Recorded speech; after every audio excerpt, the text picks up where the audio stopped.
তিন নাম্বার, আমার সন্তান বাড়িতে যাওয়ার পরে কার সাথে ওঠা বসা করছে এ বিষয়ে যত্নশীল হতে হবে।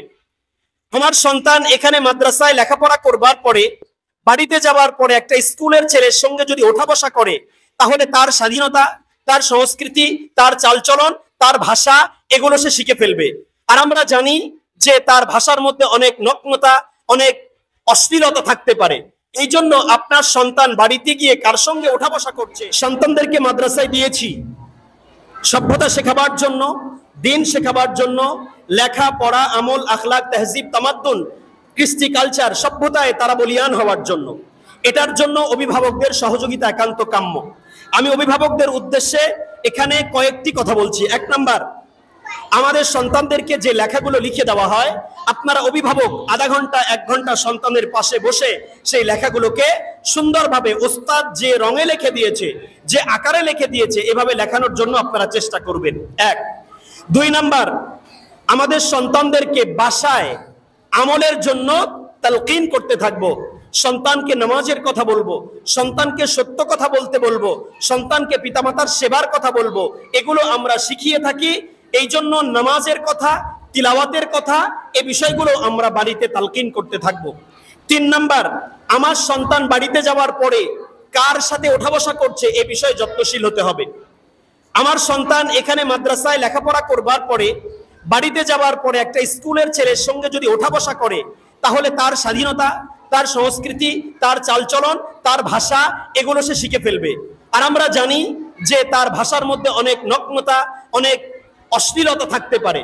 এই জন্য আপনার সন্তান বাড়িতে গিয়ে কার সঙ্গে ওঠা বসা করছে এই বিষয়ে আপনাদেরকে যত্নশীল হতে হবে। পাশাপাশি আপনার সন্তান মিডিয়া, ইলেকট্রনিক্স মিডিয়া, যেটা ইলেকট্রিক মিডিয়া যেটা আছে, এবং ইলেকট্রনিক্স সামগ্রী এখান থেকে কি গ্রহণ করছে এ বিষয়ে যত্নশীল হতে হবে। অনেক সময় আমাদের সন্তানরা মোবাইলে বিভিন্ন রকমের নাটক, নভেল, সিরিজ, পাশাপাশি গেমসে আসক্ত হয়ে থাকে। এই বিষয়গুলোতে আপনাদের যত্নশীল হতে হবে। এটা 3 নাম্বার, এগুলো যেন না করে। 4 নাম্বার, আপনার সন্তানকে সময়ের সাথে যত্নশীল হতে হবে।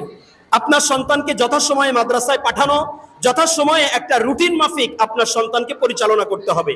মাদ্রাসায় ক্লাস শুরু হয়ে গেছে, আপনার সন্তান আধা ঘন্টা, 15 মিনিট, 20 মিনিট পরে আসছে, তাহলে আপনার সন্তানের লস হলো। 2 নাম্বার, অনেক সময় আমরা বিনা কারণে ছুটি নিয়ে থাকি। সন্তান মাসে 4 দিন 7 দিন ছুটি করছে, কামাই দিচ্ছে, এজন্য আপনার খারাপ প্রতিক্রিয়া পড়বে। এ বিষয়ে আপনাকে যত্নশীল হতে হবে। সন্তান যেন সাধারণ কোনো কারণে ছুটি না কাটায় এবং সময়ের প্রতি যত্নশীল হয়। এরপরে 5 নম্বরে আমি যেটা বলবো, আপনার সন্তানের পোশাক পরিচ্ছদ। আপনার সন্তানকে যে মাদ্রাসা থেকে একটি ড্রেস দেওয়া হয়েছে, আপনি শতভাগ ড্রেসের প্রতি যত্নশীল হবেন এবং এই ড্রেসের পরিচ্ছন্নতার প্রতি যত্নশীল হবেন। এত নোংরা, অপরিচ্ছন্ন পোশাক মাঝে মাঝে পরে পাঠানো হয় যেটা প্রতিষ্ঠানের সাথে যায় না। আমরা আপনাদের সন্তানদের পোশাক যদি অপরিচ্ছন্ন থাকে, আমরা তাকে ক্লাসে ইন করতে দিব না। অবশ্যই পোশাক এবং পোশাকের পরিচ্ছন্নতার প্রতি আপনারা যত্নশীল হবেন। এটা 6 নাম্বার। এরপরে সঠিক অর্থ দিয়ে আপনার সন্তানকে মানুষ করবেন। আমাদের উপার্জনের বিভিন্ন খাত থাকে, কখনো অবৈধ খাতও থাকে। আমাদের দেশে অবৈধ ইনকামের খাতের অভাব নাই। কারণ হলো, আমরা এখন পেপার পত্রিকায় দেখতে পাচ্ছি যে শুধু লুটপাটের একটা সংবাদ আমাদের কাছে আসছে। তাহলে এগুলো তো মানুষই লুটপাট করেছে। এই লুটপাটের সঙ্গে তৃণমূল থেকে শুরু করে উচ্চ পর্যায় পর্যন্ত এখানে সংযুক্ত। এই জন্য আমাদের যদি কোন অন্যায় অর্থের উৎস থাকে, প্রথমত সেটাকে বন্ধ করে দিব। দ্বিতীয়ত, যদি বন্ধ নাও করি, আমার হালাল উপার্জন যেটা আছে, সেই হালাল উপার্জন থেকে আমার সন্তানের ব্যয় এবং খরচ বহন করব। এরপরে শেষ নাম্বার হচ্ছে, আমার সন্তানের জন্য আমি দোয়া করব। সন্তানের জন্য আমরা দোয়া করি না, অথচ হাদিসের মধ্যে আসছে 3 শ্রেণীর দোয়া আল্লাহ তাআলা কবুল করেন, এটাকে ফিরাইয়ে দেন না। তার মধ্যে 1 নাম্বার হলো পিতামাতার দোয়া সন্তানের জন্য, আল্লাহ তাআলা কবুল করেন, এটাকে ফিরাইয়ে দেন না। 2 নাম্বার মুসাফিরের দোয়া, আল্লাহ ফিরাইয়ে দেন না। 3 নাম্বার মজলুমের দোয়া, আল্লাহ তাআলা ফিরাইয়ে দেন না। তো 1 নম্বরে আছে সন্তানের দোয়া, সন্তানের জন্য পিতামাতার দোয়া। এই জন্য আমরা আমাদের সন্তানদের জন্য দোয়া করব। এখানে লম্বা বিস্তার কোরআনের আয়াত আছে, আমি সেদিকে লম্বা করছি না, দীর্ঘায়িত করছি না। এই সংক্ষিপ্ত নসিহা এবং সর্বশেষ একটা নসিহত হচ্ছে, সন্তানরা যদি কখনো